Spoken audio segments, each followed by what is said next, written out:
Estamos aqui no nosso segundo episódio do Psicosfera com a Célia Oquendo. Vamos falar sobre saúde. A Célia é nutricionista. E aqui, Célia. Me apresentar. Então, eu sou nutricionista, trabalhei 18 anos no rastreamento neonatal, com crianças com fenilcetonúria. E depois, quando eu me desliguei desse trabalho, eu fui fazer uma pós-graduação de nutrição funcional e aí houve um divisor de águas na minha vida e nas minhas prescrições dietéticas, né? E desde então estou trabalhando com nutrição funcional. Já trabalhei com atletas, enfim, o público é bem amplo. Então, Célia, o que é saúde para você? Antigamente nós acreditávamos que era a ausência de doença. Hoje nós já sabemos que é um bem-estar físico, emocional, espiritual, mental. E daí nós precisamos nos perguntar, isso tudo vem da forma como nós alimentamos o nosso corpo. Mas não é só o alimento físico, é o alimento visual, é o alimento auditivo, de que forma a gente absorve o mundo. Exatamente. Então, isso é o nosso alimento. E o que nós estamos fazendo para ter saúde? Nós estamos com uma população saudável ou mais para doente? Essa é a nossa pergunta. Exato. E você vê a relação disso com a psicologia, porque sim, o totalmente. que a gente encontra em consultório? Pessoas com fome ou com sede de alimentos que preencham, né, os seus vazios existenciais. Exatamente. Uma carência, um desejo não resolvido, não compreendido. Então a pessoa quer se nutrir. Sim. Aí entra até na grande mãe, que é a mãe nutridora, né?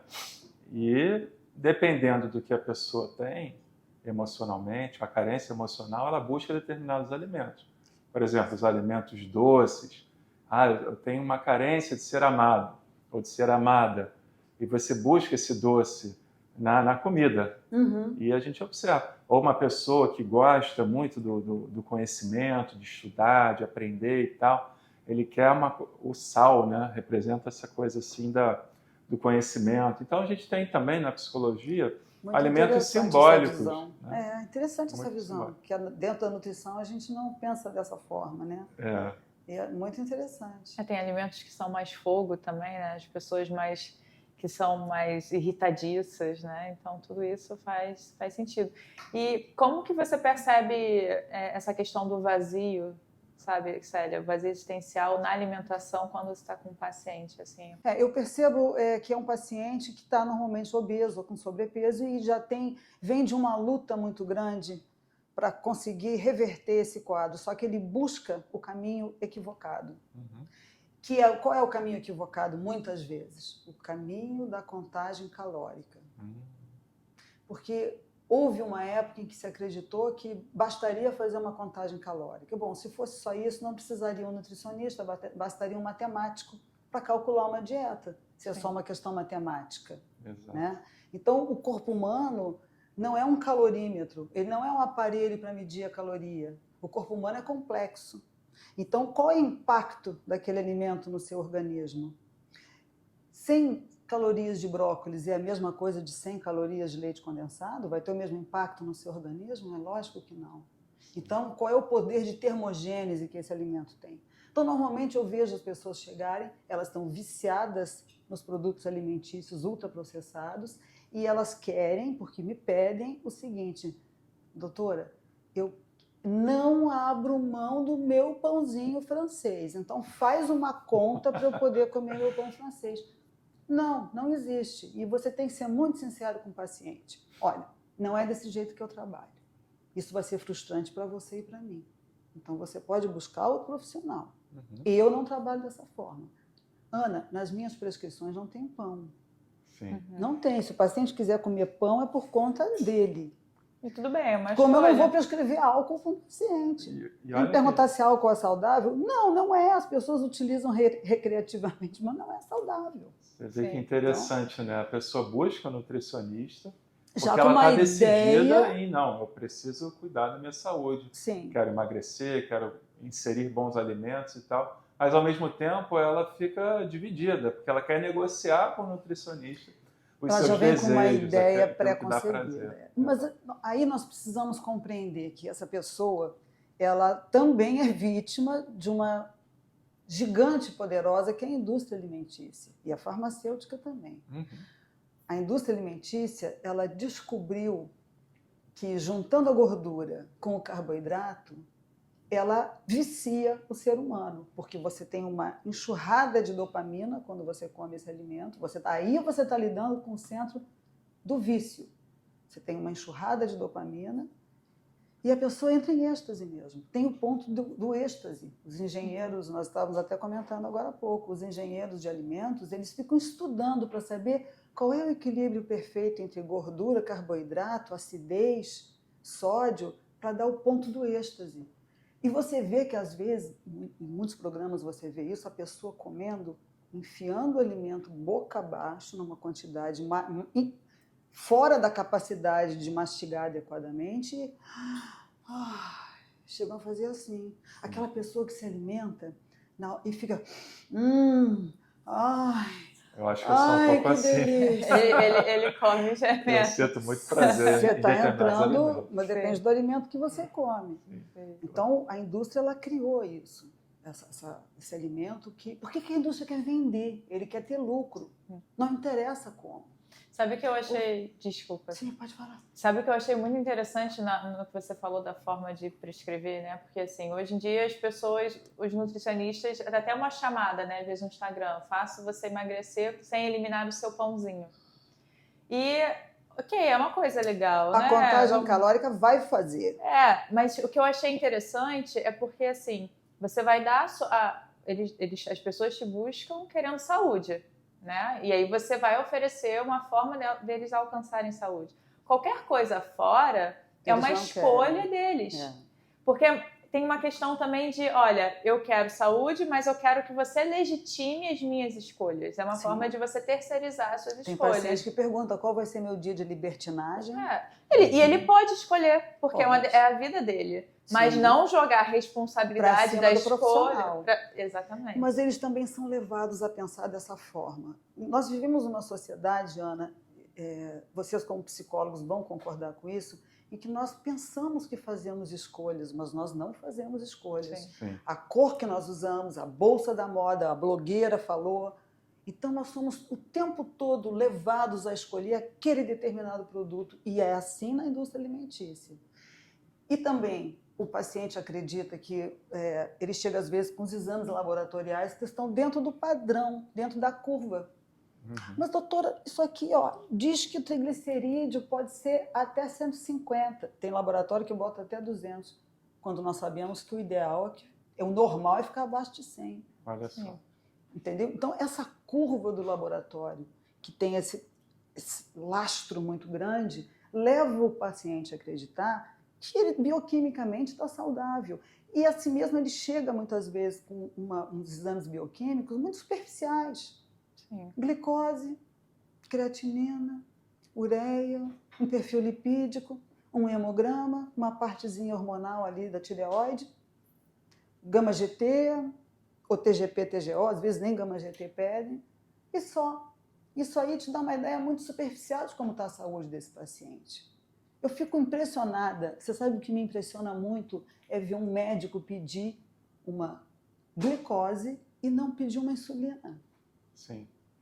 Gente, a glicose vai ficar baixa, muitas vezes com a insulina lá em cima. Então essa glicose vai estar baixa, a custa dessa insulina está bombando, a insulina está lá em cima e a pessoa já está com pé na diabetes, já está com uma pré-diabetes. E o médico está analisando só a glicose. Então chega um paciente com exames assim, muito superficiais, acreditando que está saudável. E aí a gente ouve muitas vezes o paciente falando, as pessoas falarem, né? Mas e se for um obeso saudável? E aí nós vamos entrar agora num terreno perigoso. Como é que essa expressão obeso saudável foi construída ao longo dessas décadas? De quem é o interesse das pessoas acreditarem que existe obesidade saudável? É da indústria que quer ver. Existe obesidade saudável? A obesidade, nós precisamos separar. A obesidade é um assunto delicado hoje em dia. Então, a obesidade é uma doença crônica que tem CID. Se tem CID, é porque é doença. Se tem doença, não tem saúde. É um raciocínio lógico. Agora, vamos deixar esse assunto um pouco na gaveta. o obeso sofre com a gordofobia, sim, das pessoas. Isso a gente tem pelos profissionais de saúde, que a pessoa chega no consultório buscando ajuda, ou chega no consultório médico por uma outra razão, o médico olha, vê os exames, está na hora de você tomar vergonha na cara, né? Nossa. Como se uma grosseria, é um não acolhimento ao humano.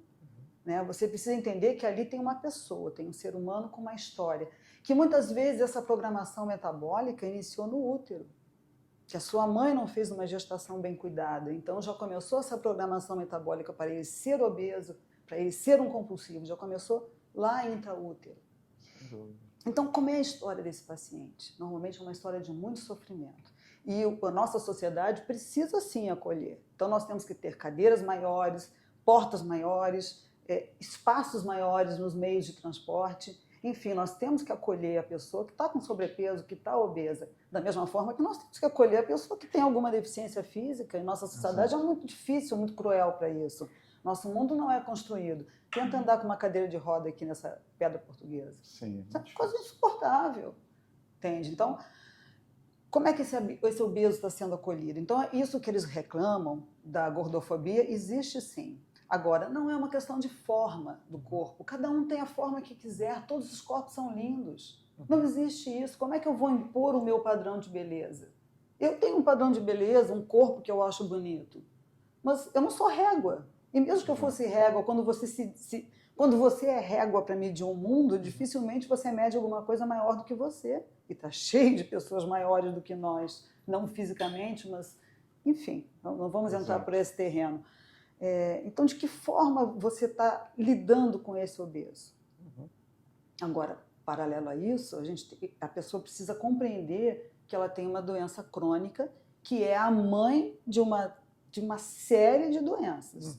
Então, vamos imaginar, e isso é difícil às vezes o paciente entender, então vamos imaginar que você está dirigindo numa rodovia e você vira para o teu paciente e fala: você está com a direção dura, você vai cair no precipício porque tem uma curva ali na frente. Mas, doutora, eu estou a 80 km por hora, eu estou dentro da velocidade permitida. Mas você está indo para o precipício. Então, hoje o obeso pode não estar muito mal, porque ele é jovem, porque o organismo dele ainda está dando conta dessa inflamação sistêmica. Mas amanhã ele vai estar muito mal. E o corpo sinaliza. O corpo vai te dando sinais. O primeiro é o sobrepeso. Aí você não ouve. Aí vem uma doençazinha autoimune, vem uma tireoidite de Hashimoto. Você não ouve. Aí vem uma diabetes. Você não ouve. E aí começam a vir mais coisas. Então eu digo, eu tenho pessoas obesas na minha família, pessoas que eu amo imensamente. Inclusive eu tenho uma pessoa que eu amo demais que hoje está no hospital. Justamente, ela não ouviu os sinais. E hoje ela está 1 mês internada no hospital com mais uma doença autoimune, de difícil controle. Então, e eu converso muito com ela, e outro dia eu perguntei para ela: e agora? O que você fala para as pessoas que te perguntam: ah, mas você é feliz sem comer isso? Você é feliz comendo esse tipo de folha? Sim. Você está feliz numa cama de hospital 1 mês? E ela disse: não, lógico que eu não estou. Eu era uma que usava até as expressões de artistas, né, que falavam: ah, uma semana sem comer carne, uma semana sem beber, uma semana sem me drogar, uma semana sem vida. E essa pessoa, esse artista, que eu não vou citar o nome, ele nem está mais entre nós. Então, onde é que nós queremos chegar? Eu sempre pergunto para o paciente: qual é o seu propósito? O que você busca? O que você quer? E aí a pessoa fala dos seus sonhos, de todas as suas aspirações, e eu novamente pergunto: e as suas atitudes estão te aproximando ou te afastando disso? Sim. Você precisa fazer o paciente pensar o que ele quer da vida. Pode ser que ele queira ficar gordo, não tem problema nenhum com isso. Mas ele não pode querer dizer que a obesidade é uma situação saudável, é uma condição de saúde, não é. Até porque tem toda uma inflamação também. Você tem a gordura corpo. visceral, gera citocinas pró-inflamatórias, e isso vai fazer você caminhar. Isso já é uma resistência à insulina, por isso essa atenção tão grande à gordura visceral. Vai fazer você caminhar para uma esteatose hepática, vai fazer você caminhar para uma cirrose não alcoólica. O que eu vejo muito hoje entre os homens é isso. Esteticamente, né? O homem está concordando em ter aquela famosa barriguinha de chope. É. E acham bonito e tal. E trabalham o corpo, mas não abrem mão também da bebida alcoólica.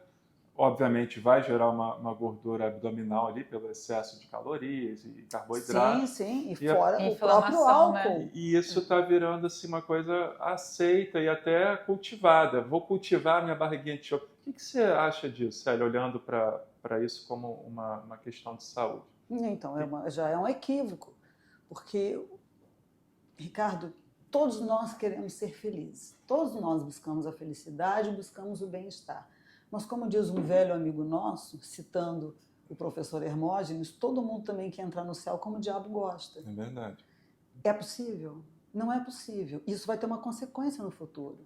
Essa circunferência abdominal, esse excesso de bebida alcoólica, vai ter uma consequência no futuro. Qual é a quantidade de álcool segura? Não existe. O álcool ele é rapidamente metabolizado pelo seu fígado. Desse metabolismo gera um outro metabólito chamado acetaldeído, que custa muito a ser eliminado. E ele é extremamente tóxico, principalmente para o sistema nervoso central.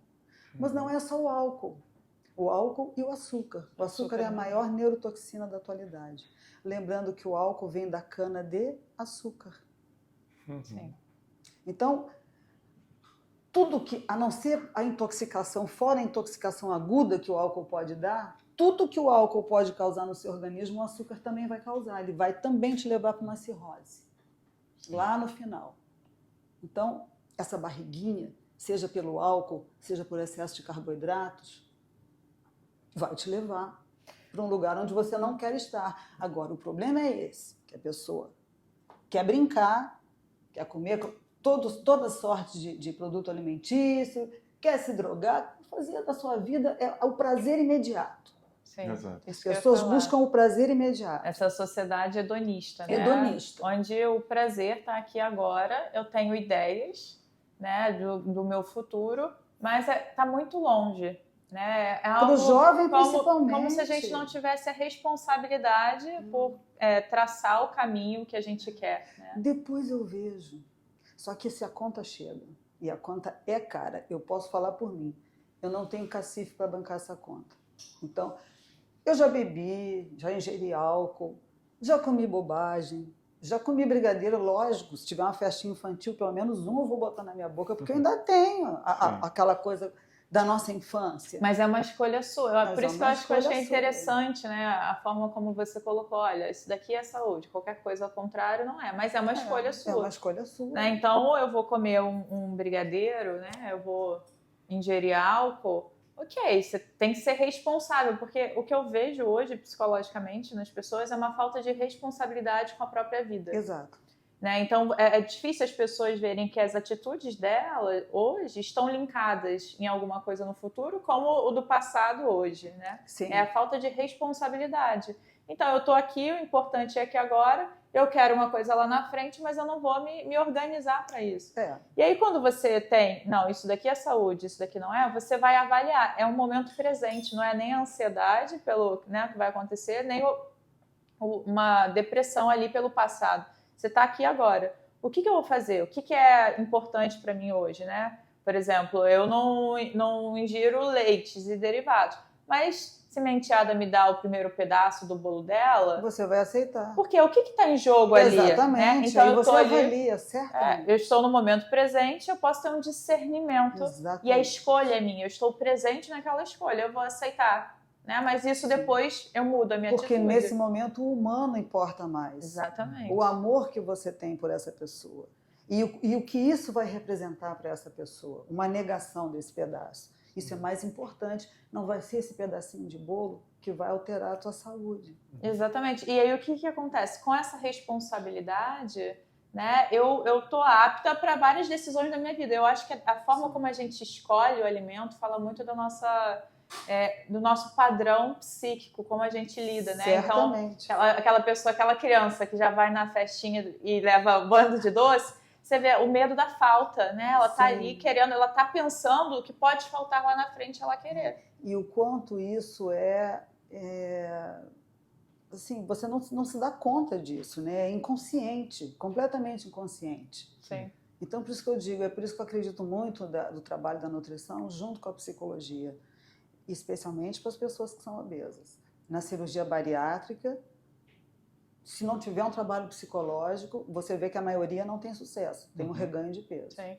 Outro dia eu estava fazendo uma soroterapia, né, com todas as vitaminas, essas coisas, para reposição, que eventualmente é sempre importante fazer, né, é outro ponto que a gente pode falar. E aí eu pensei, nossa, né, a gente tem hoje a oportunidade de colocar todas as vitaminas para dentro. E a alimentação, né? Será que a gente precisa se alimentar? O que a gente precisa se alimentar? Sim. Claro, a gente continua, porque o ideal é a gente ingerir de uma forma no próprio alimento, né? É uma coisa organizada. O que não precisa, Ana, é ficar super nutrido. Sim. O que não precisa é comer a cada 3 horas. Embora tenham pacientes que cheguem num estado tal de inflamação e dependência pelo alimento, ou cheguem no estado tal de desnutrição, que você tem que fazer uma organização desse tipo, sabendo que no futuro nós vamos começar a reduzir isso. Então, o que não precisa é isso, é ficar comendo a cada 3 horas. Eu não consigo isso. A minha nutricionista uma vez falou isso, eu falei, gente, eu não consigo comer a cada 3 horas. Não foi assim que nós evoluímos. Exato. O problema é que a nossa genética ainda é... Como é que o ser humano chegou até aqui? Vamos pensar lá na pré-história. Eles eram caçadores e coletores, eles iam caçar em jejum. Eles não comiam de manhã, não tinha alimento, eles tinham que ir à caça. Não tinha uma geladeira para abrir, eles tinham que ir à caça. E não tinha como conservar também essa caça. Como o cérebro, ele funciona muito melhor. Quando eu tenho alguma atividade intelectual ali, uma prova, alguma coisa assim, eu sempre, e é uma coisa desde muito tempo, assim, mais nova, eu fazia em jejum. Meu cérebro Você raciocinava melhor. Muito melhor. O jejum intermitente tem muito sucesso por isso. Além dele dar uma secadinha, né, a pessoa dá uma reduzida no seu peso corporal, ele tem essa questão cerebral. Você aciona, você acessa a tua memória com mais facilidade. Sim. Inclusive, é usada também para a prevenção de muitas demências. Exato. O jejum intermitente, junto com uma dieta low carb e com ciclos da dieta cetogênica. Né? E a gente não acredita, né, que low carb... Agora, não é demonizar o carboidrato. Veja bem, o problema é que há um excesso de carboidrato. E que carboidrato também, né, que você está ingerindo? Tudo começou com aquela pirâmide alimentar dos anos 80, que a base era de grãos, de pães, de farinhas. Isso aí foi criado pela indústria de grãos para vender grão. E aí, em cima disso, eles começaram a demonizar as carnes, a gordura de origem animal, como sendo a causadora dos infartos. Já se sabe que não é. Tudo bem, existem as pessoas que são veganas e é uma filosofia de vida, tá certo? Se você hoje me perguntar, Célia, qual é a alimentação mais perfeita para todo mundo? Não, é muito difícil. Grosso modo, eu posso te dizer que é alimento de verdade. Né? Até porque eu costumo até brincar, eu digo, foi Deus quem fez? Você pode comer. Foi a indústria? Esquece. Porque o Criador, a natureza, não quer você viciada. A natureza quer você livre, pleno, feliz. Então ela te oferece esses alimentos que vão te levar a essa plenitude. Mas a indústria não. Ela quer você viciada. Ela quer você presa naquele consumo. É uma sansara. Você fica preso naquela sansara. Então, até perdi o que eu estava falando antes. Basta ver também o quanto a gente não tem uma propaganda assim de um alimento. Não, de brócolis. Não tem, come de brócolis, né? Não, é só coisa que você vai comprar ali e que vai alimentar uma indústria alimentícia e uma indústria farmacêutica também lá na frente. Sim, né? E muito interessante que nas farmácias hoje em dia, na hora que você passa no caixa para pagar, tem um monte de bobagem, chocolate, ou seja, leve seu kit doença para você voltar a consumir os nossos produtos. Você esqueceu aqui de comprar o seu essas kit coisas, doença, né? Exatamente. Então, qual seria a dieta ideal para o ser humano? Como eu estava falando. Alimento de verdade, a priori. Mas aí nós temos que fazer um ajuste fino. Olha, eu não como, eu já fui vegana, já fui vegetariana, hoje eu voltei a comer peixe. Por que eu voltei a comer peixe? Porque eu estou fazendo a dieta low carb e quero fazer o ciclo de cetogênica. Dá para fazer cetogênica vegana? Dá, mas é muito restrita e você não consegue ganho de massa muscular. E eu não quero, eu faço um trabalho de ganho de massa muscular, até porque eu sei o quanto isso é importante para a saúde cerebral, na terceira idade. Uhum. A doutora Beatriz, Ana Beatriz, a psiquiatra, ela fala isso, que a força nas pernas está linkada com você ter mais probabilidade ou não de ter demência. A pessoa que perde a força nas pernas, ela tem mais probabilidade de desenvolver uma demência. Uhum. E eu fico vendo isso, e é muito verdade. Uhum. Então, qual seria a alimentação ideal? A vegana?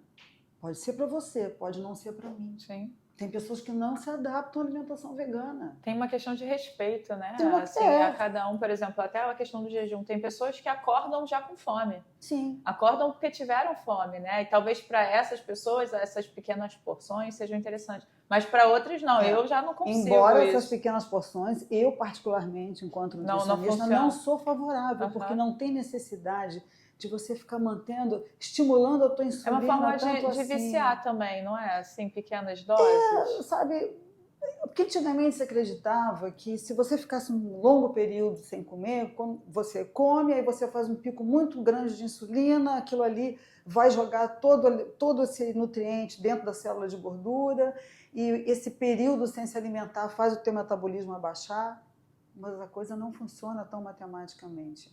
A coisa não é assim, dessa forma.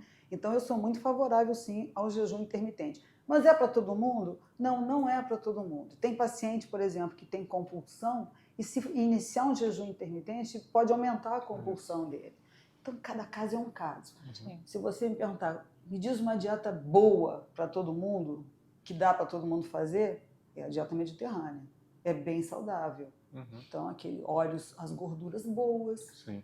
vegetais, Uma coisa que o seu eu peixinho. vejo como importante no jejum intermitente é trabalhar o sistema mente-corpo. Você está observando o automatismo da coisa. Você automaticamente se abre a geladeira e come porque o seu horário bateu, digamos assim. Sim, eu E vejo isso, automático, eu né? observo isso E muito. você vai... Eu comi, mas por que você comeu? Porque estava no meu horário. Você estava com fome? Não, mas Não aí eu tava posso no- sentir fome lá na frente. Aí você lá na frente você come se você sentir Exatamente. fome. Então, o legal do jejum intermitente também é trabalhar o seu controle da mente e, Isso é consequentemente, o muito controle interessante. sobre É. os seus impulsos O alimentares. jejum faz parte da nossa história desde sempre. As pessoas, por motivos religiosos, fazem jejum. Sim, claro. Sempre fizeram. Precisa ser bem orientado. Então, no jejum intermitente, você tem uma janela para se alimentar. Você pode fazer de 12, de 14, de 16 horas, de 20, de 22, de 24. Exato. Existem os jejuns prolongados, de 3 a 5 dias. Esse eu nunca tentei. Não tenho vontade de fazer. Não quero fazer. Mas tem todos os benefícios. Tá tudo muito bem embasado. Agora, o problema é que hoje nós temos estudos para tudo, viu? Para provar tudo. Inclusive, tem estudo provando que você, pulando do avião de paraquedas ou sem paraquedas, o número de fraturas não aumenta. Aí depois, no final do estudo, vem o avião tem que estar parado, pousado. Então, Então, assim, quer dizer, tem um estudo desenvolvido em torno disso. E hoje, com relação à alimentação, você tem da alimentação carnívora, que a pessoa só come carne, a vegana. Então, você tem e cada uma delas você Vai tem ter um um benefício. espectro. é. Então, alimentação carnívora, que muitos pregam. O que seria? Tem que ser um animal orgânico, que come pasto, porque se ele comer ração já não é. E você tem que ingerir o animal todo. As vísceras, o tecido conjuntivo, tudo do animal você tem que ingerir. Jesus. Porque senão faltam algumas vitaminas também. Então, assim, Mas, é uma sério, dieta que dá para você, te cortando, que dá para você sustentar por muito tempo. Então, Não sei, o criador tem um livro escrito, ele faz há 2 anos. Se ele vai aguentar, não sei. porque Eu assim, não aguentaria. você, além disso, tem que pensar de uma maneira mais ampla. Quando você entra numa alimentação carnívora, você pode estar pensando na sua própria saúde, na sua individualidade, mas tem consequências em termos de meio ambiente, Sim, você sim. ter que abrir pastos para criar animais, para poder manter essa alimentação. Qual o custo disso? Quanto de água bebe um boi até ele ser abatido? Aí a né? pessoa vem falar da água do banho da Você- gente, comendo esse calhamaço de carne. Pare você de comer carne. pra Exatamente. economizar. Então, o mais legal é você também conscientizar as pessoas que não, você pode ter uma boa nutrição, você ser uma pessoa saudável e prejudicar muito pouco o Sim, meio ambiente. E também tem outra questão que você está falando, que eu estou me lembrando aqui, Ricardo.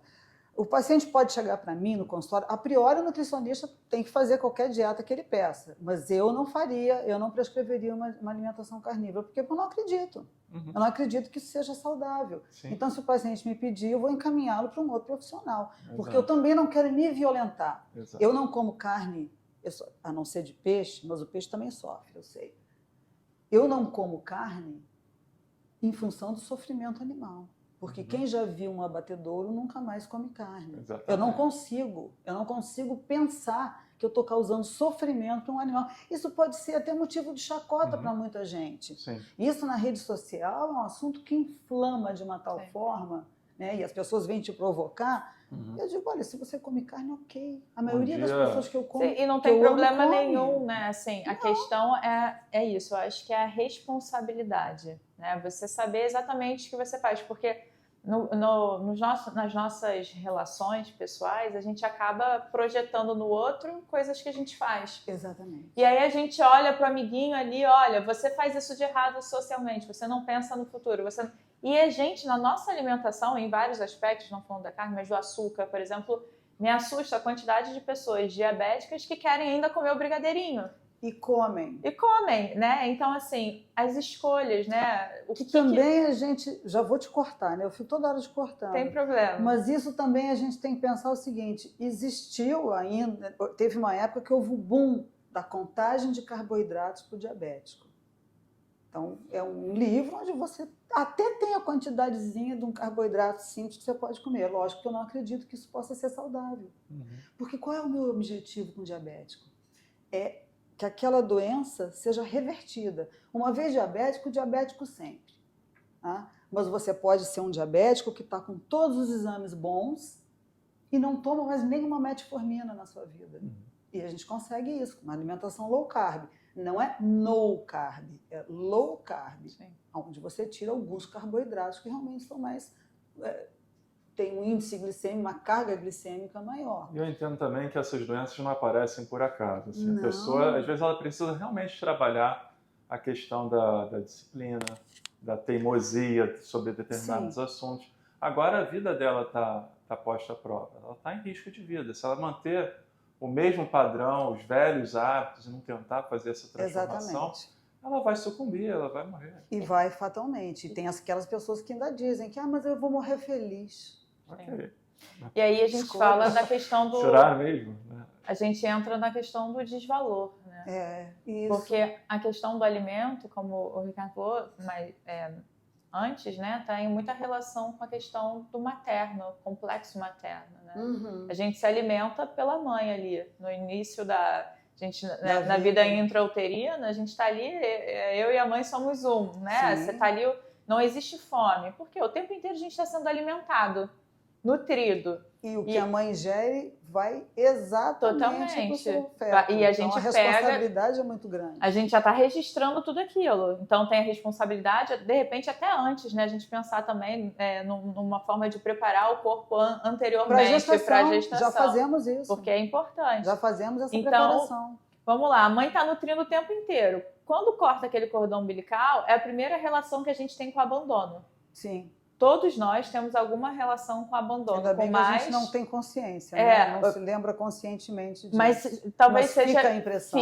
A gente tem uma relação ali que ela pode se tornar mais ou menos intensa dependendo da nossa infância ali. Né? Mas a gente tem uma relação ali de rejeição, porque a gente tinha... Olha, eu tinha necessidade de comer, mas eu nunca tive fome. A gente lida com a falta. Exato. É com a comida, com a nutrição. E agora você, pegando esse teu gancho, você... Imagina o que não causa num bebê, não é feto, já é um bebê, a mãe que não quer amamentar ao seio. Além de toda a questão nutricional que você deixa de fornecer para o teu filho, toda a questão imunológica que você priva o teu filho disso, ainda tem essa questão aí do abandono. Sim. Como é que esse bebê vai encarar isso no futuro? Uma criança que não mamou ao seio. Sim, tem crianças, tem mães que às vezes acabam não tendo a possibilidade por algum outro motivo, né? mas entender que essas relações, elas têm um porquê e é sempre formas de você lidar da melhor forma possível. Sim. Mas ter a opção, né, e não querer é uma responsabilidade muito grande que esse ser, que agora é mãe, né, tá tomando ali em relação a essa criança. Porque há também uma gestação externa, né, da aproximação. Então, a nutrição ela está muito ligada à questão do amor. Uhum.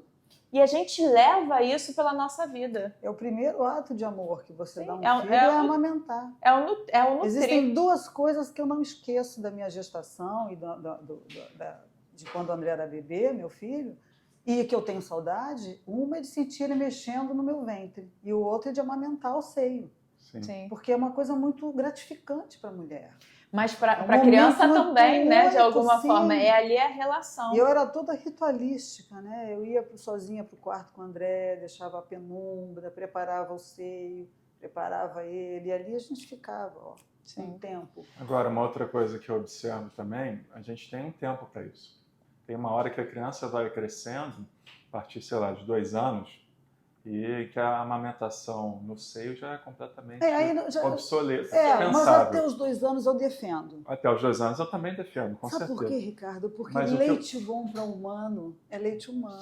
Sim, lógico. Só tem uma questão psicológica. Eu queria falar né? exatamente disso, da questão psicológica. A pessoa, depois de 2 anos de idade, você entra numa simbiose emocional com a mãe que já negocia, né, em termos de manha, de querer depender da mãe para dormir. E negocia mesmo. Tem uma relação. E quando você vê, você não está conseguindo também introduzir bem os alimentos, porque tem uma hora que você... A esposa de um primo meu, o filho, com 4 anos, ainda queria mamar o seio. Tá vendo? E ela conseguiu convencê-lo de que só poderia mamar o seio quando tivesse estrelinha no céu.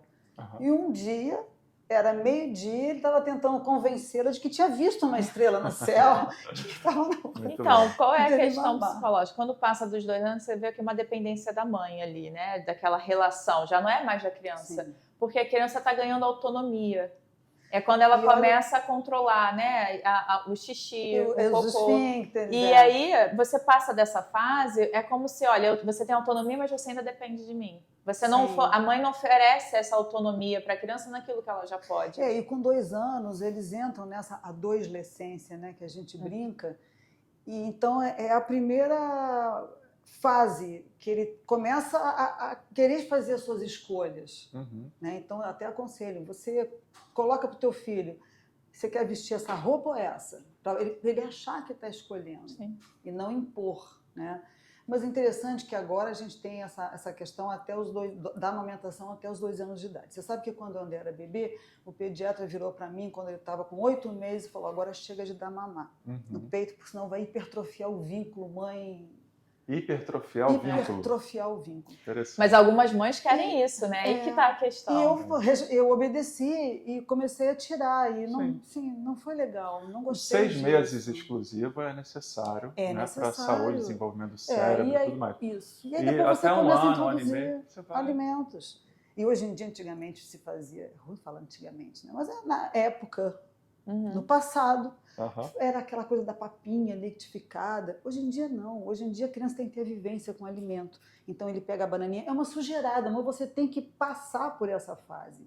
Não dá para você ter tudo tão organizado dentro de uma caixa quando você tem uma criança em casa. E outra coisa, a seletividade alimentar, que às vezes vai aparecendo no adolescente, no jovem adulto e tal, pode ser consequências também de uma péssima experiência de alimentação quando ele era criança, em tenridade.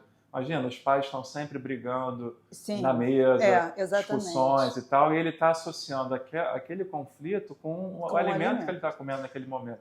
Até que depois você começa a rejeitar. Eu fui uma criança muito ruim para comer. Meu pai dizia que tinha que ser boca abaixo. E minha mãe fazia o boca abaixo, com ameaça. Então, às vezes, eu chegava para minha mãe e falava assim... Essa comida tá ruim, eu não quero. Aqui não tem comida ruim. Você vai comer. E me obrigava. Era uma tortura. Eu tinha horror a comer. Eu achava uma perda de tempo. Como é que eu vou parar de fazer o que eu estou fazendo para comer? E dormir também era uma perda de tempo para mim. Eu queria viver, Eu acho o seguinte, que eu vim do mundo espiritual, devo ter ficado muito tempo no mundo espiritual, acostumada a viver de pranayama. E que queria me enfiar alimento para dentro. Você não estava acostumada. E aí eu fui uma criança que não... Você já viu uma criança que não gosta de biscoito recheado, não gosta de sorvete? Eu também não gostava. Meu não gosta de era... pizza? Eu arrancava toda a mussarela, eu tinha um nojo horroroso. Eu gostava um pouquinho, mas meu lanche no dia a dia era maçã no micro-ondas. Amava maçã, adorava. Que aí eu fazia a maçã assada ali, eu mesma pegava, botava no micro-ondas, não é a melhor opção, né? Sim, mas era o que... Era o que eu fazia assim, adorava, era meu lanche. Uma coisa assim, falando das frutas, né? A gente Sim. sempre escuta eu falar que a fruta é um excelente alimento, que a gente pode comer fruta à vontade e tal, mas tem a questão da frutose. O problema da fruta é a frutose. Então vamos falar primeiro do suco natural. O suco natural esquece. É uma bomba de frutose. Uma coisa é você comer uma maçã. Outra coisa é você pegar 6 maçãs, espremer numa centrífuga e tomar aquele suco. Você está tomando uma bomba de frutose. O problema é que a frutose ela só é metabolizada no fígado e ele tem uma capacidade para metabolizar aquilo. O que não for metabolizado vai dar ruim, como a gente fala. Então, as frutas com os nossos ancestrais eram sazonais. Não, nem precisa muito tempo. Na minha infância, eram sazonais. Você tinha a época do morango, a época da tangerina, a época do caqui, e você comia na estação. Agora não. Agora você tem frutas o ano inteiro. São frutas que estão modificadas geneticamente. E estão com teor de frutose muito concentrado. É lógico que nós temos que comer fruta, mas a gente tem que ter cuidado e não chegar, porque às vezes chega paciente, mas eu como 6 bananas por dia. Não dá, né? Aí não dá. Aí você está com uma carga de frutose muito elevada. Uhum. Mas existem as frutas que também não têm muito carboidrato, como o abacate, por exemplo. Adoro. Que é uma fruta fantástica, maravilhosa, é uma gordura boa. Só não vale bater com açúcar, né? Só não vale bater com açúcar. Eu gosto dele salgado. Sim, bem com leite, né? Eu não sou favorável. Sim. Mas você tem várias formas de preparar o abacate, até como guacamole. Eu amo abacate. E o abacate não engorda. Muita gente, não, mas tem gordura, engorda. O que engorda não é a gordura, é o carboidrato. Bom, é lógico que a conta matemática também existe. Você vai comer tanta gordura que você vai engordar? É lógico que vai. Você está ingerindo calorias ali para dentro, né? Mas a gente tem que se preocupar mais com o carboidrato. Mas não é para demonizar o carboidrato. Então, o paciente, a gente começa orientando a retirar, parar. Primeira coisa que você tem que fazer com o paciente é ensinar ele a parar de atrapalhar o seu corpo. Então, como é que a gente para de atrapalhar? Para de comer bobagem, para de comer industrializado. Mas é sadia. Mas você acha que esse nome não foi pensado? Mas é a salsicha da sadia. Jesus, salsicha não é alimento. Falta pouco a pessoa botar sua roupa suada aí para fazer a maçaroca da salsicha. É uma coisa horrorosa. O que tem de aditivos? Sim. Isso tudo tem um custo para o nosso organismo. A questão do sódio também, a gente falou pouco aqui. Exatamente. Além disso tudo, fazer mal, ele chupa os nossos antioxidantes, ele exige do nosso corpo um aporte de antioxidantes, de vitaminas e minerais, e aí a gente acaba ficando em falta. Sim. Porque não dá conta, porque a pessoa come isso todo dia, toda hora, todo dia, toda hora. Você vai me perguntar se você gosta de pizza? É lógico que eu amo pizza. Célia, você nunca come uma pizza? Eventualmente eu como, sim. Escolho a dedo. E para incrementar o refrigerante ainda, não, para fazer o combo. Né? Refrigerante tem mais de 20 anos que eu não chego perto.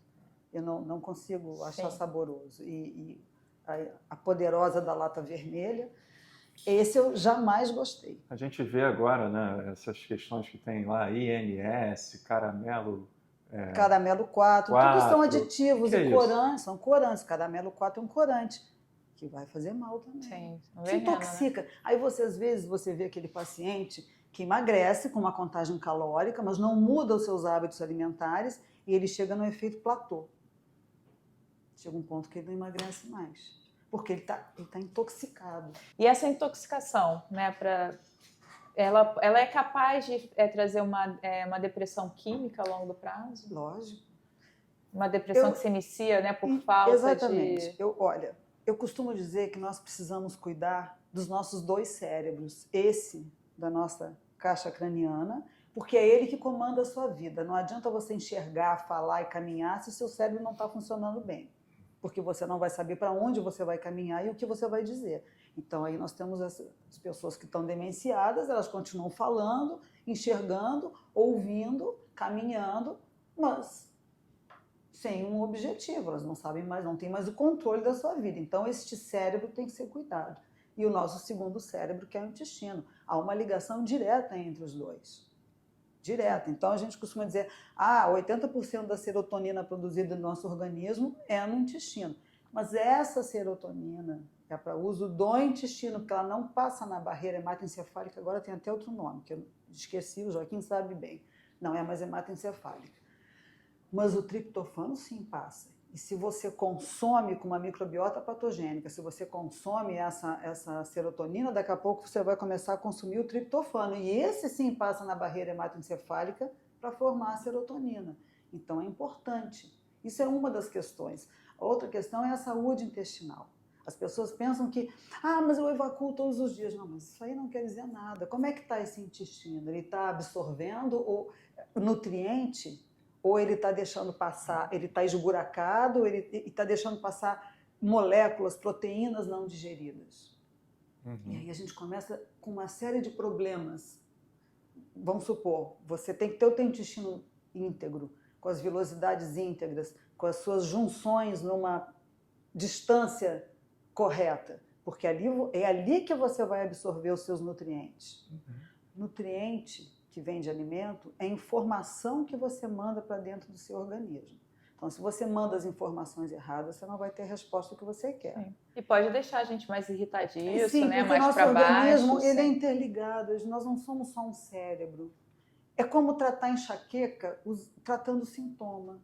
É lógico que fármaco é importante. No momento você está com dor, você tem que tomar o fármaco, mas a raiz dessa enxaqueca vem da onde? Exatamente. Das nossas escolhas, né? Que é interessante, as nossas escolhas alimentícias, as nossas escolhas de vida. Exatamente. Então, a gente costuma dizer o seguinte, tudo começa no intestino. Exato. Quando você começa a tratar o paciente pelo intestino. Então, normalmente vai chegar o intestino, ele vai comunicar a sua mente, seu cérebro. Sim, olha, eu quero todo pudim, o seu corpo. Me dá mais comida, eu quero alimentos... Todo o seu corpo. E a gente pode dizer não para isso, é a questão da escolha, o discernimento é importante. Mas se você tiver no seu intestino uma microbiota probiótica, provavelmente você não vai ter o craving por doce, porque isso também depende da microbiota. Nós temos mais bactérias do que células, e essa frase já é conhecida por todos, e é uma grande verdade. Quando a gente não come açúcar, o nosso limite para açúcar é bem menor, né? Por exemplo, tomar um café sem açúcar... As papilas gustativas, a cada 12 dias você renova. Então, quando você tira o sabor doce, você vai reeducar suas papilas, depois come um doce para você ver. Você tem vontade de jogar fora. Não, tomar um café com açúcar para mim é terrível. Eu não tomo. A primeira vez que eu tomei um café sem açúcar foi dentro da loja, né, uma cápsula. Olha, eu só não cuspi no chão porque eu estava dentro da loja. Sabe quando a boca entorta para baixo? Eu digo, não, agora eu vou tomar. Tomei, aí eu fui me habituando. Sim, eu não penso, adoçante não passa perto. Não, terrível. Não, o sabor não fica bom, né? Então, quanto mais, e eu também percebi isso, quanto mais a gente entra num ritmo de comer açúcar, a gente vicia mesmo, né? Você vai... Sim. Então, eu acho que tem um ciclo. Você come e é tudo muito discreto. Você ingere o carboidrato refinado, o açúcar, aí você fica bacana. E quando você começa a entrar numa leve depressão, aí você vai comer novamente. E aí recomeça o ciclo. Então você tem síndrome de abstinência, viu? Tem para o glúten, tem para o açúcar. Porque são alimentos que eles têm um receptor no seu cérebro. São os receptores opioides, né, que a gente fala. E tanto a gente chama de gluteomorfina, que não tem nada a ver com analgésico para os glúteos, mas tem a ver com o glúten. Então, o gluteomorfina, tem a caseomorfina, que é da caseína do leite. Então, te vicia mesmo, são alimentos que te viciam. Não é que você vai demonizar o leite, porque antes o leite era um leite que tinha probiótico. O leite é um alimento fantástico. Ele faz o bezerro crescer rapidamente, mas o leite de vaca é bom para o bezerro. A relação cálcio-magnésio do leite de vaca é boa para o bezerro absorver o cálcio. Não é boa para o ser humano bom é leite de mãe, é leite humano. Mas ninguém vai chegar aos 50 anos de idade mamando. Espero que não. Eu não gostaria. Os de castanha são bons? Mas também nós temos que ter cuidado, porque também tem aditivos, alguns têm aditivos, tem alguns que têm açúcar. São industrializados, né? São tem opções que não industrializados. são até hoje em dia. Tem, são industrializados. Você até pode fazer em casa também. Sim. Né? E você fala também por causa da alimentação vegana, né? Por conta da alimentação vegana.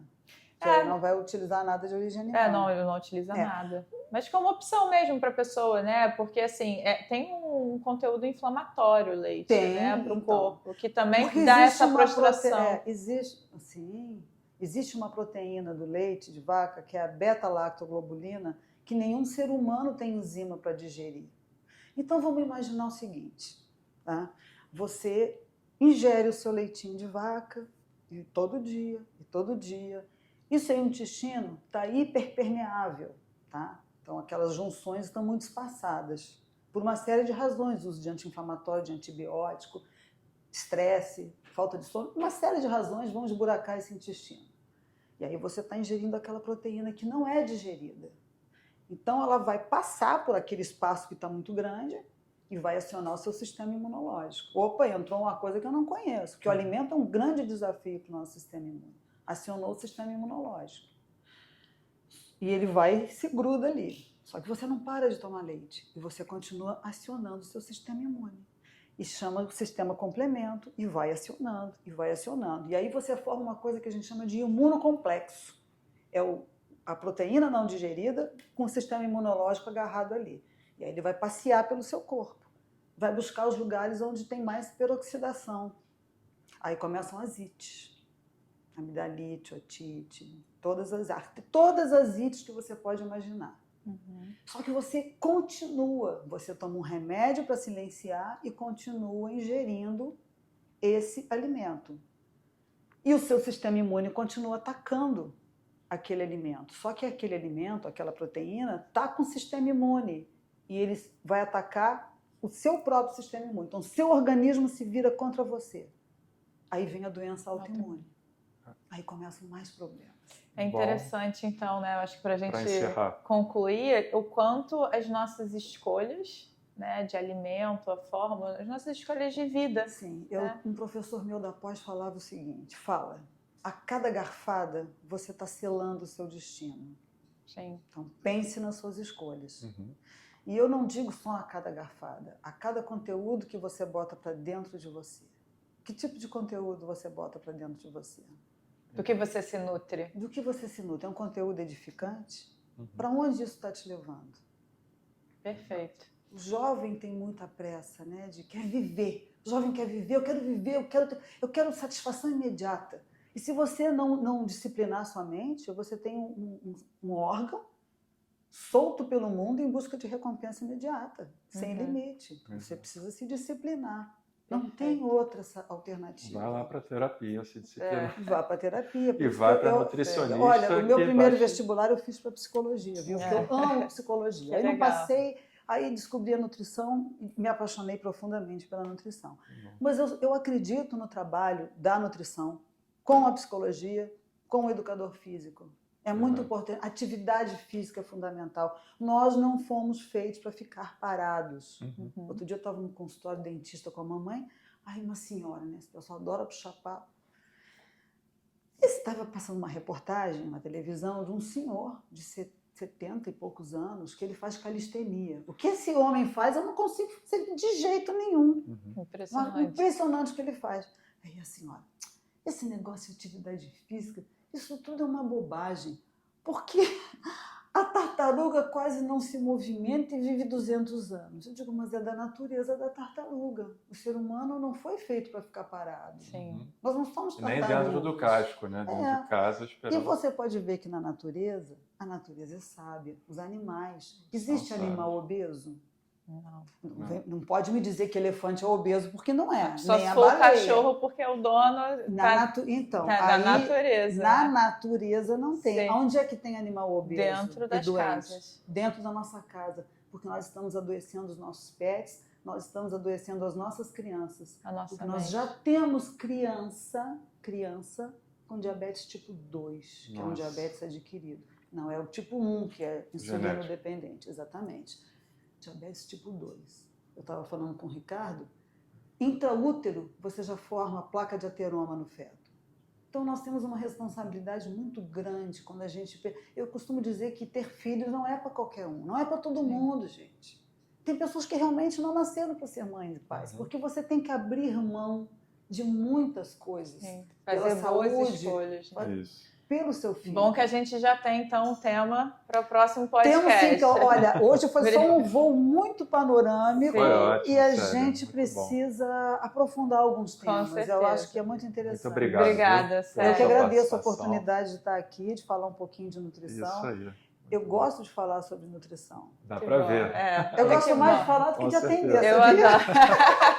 Eu adoro também. Eu acho que tem muita ligação com a psicologia. Tem Legal. demais. Tem Muito demais. obrigada, Eu sério. que agradeço. Então tá, gente. Ficamos aqui com o nosso podcast. Depois vocês se inscrevem no canal lá para poder ver os próximos. Um abraço, gente. Tchau, tchau. Tchau, gente. Gente, eu tô